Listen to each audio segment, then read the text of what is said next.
Welcome to Sunday School Lesson at a Glance, a ministry of the Sunday School Publishing Board, where we focus on teaching, engaging, application, and learning for teachers and students. Now, I will share some teaching tips to use when teaching this lesson. Again, our focus is on teaching, application, engagement, and learning. Teachers, you want your teaching to be intentional, engaging, persuasive, encouraging, and life-changing.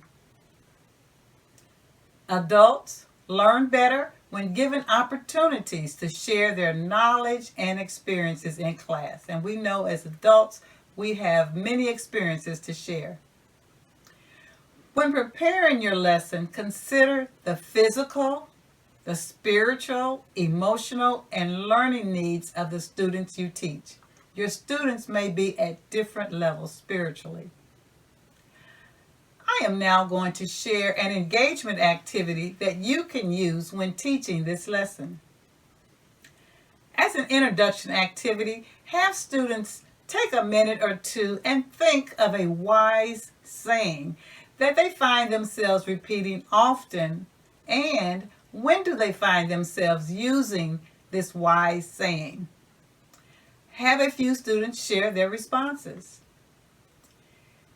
Here are some examples of some wise sayings that your students might say. When presenting an activity to the class, it is always good to give an example, a model, or demonstrate what you want your students to do. So here are some examples that you might share with your students. An idle mind is a devil's workshop. If you have nothing to do, you'll likely think of mischief.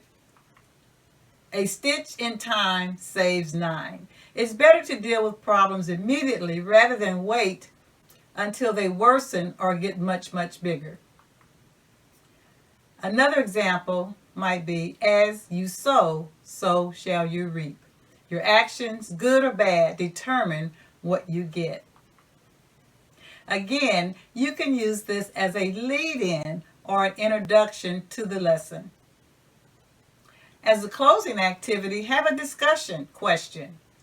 Instruct your students with a partner to discuss the following question. What would you say to young people today about the blessings and benefits of having wisdom? Adults like to discuss and share their experiences. Lesson application. Encourage your students to don't just read these proverbs, but act on them, implement them, and apply them to their everyday life. Thank you for tuning in to Sunday School Lesson at a Glance. I hope these teaching tips are helpful to you as you prepare to teach and study God's Word. For additional information and resources, contact the Sunday School Publishing Board. We invite you to join us each week as we take a glimpse into the Sunday School lesson. Subscribe now.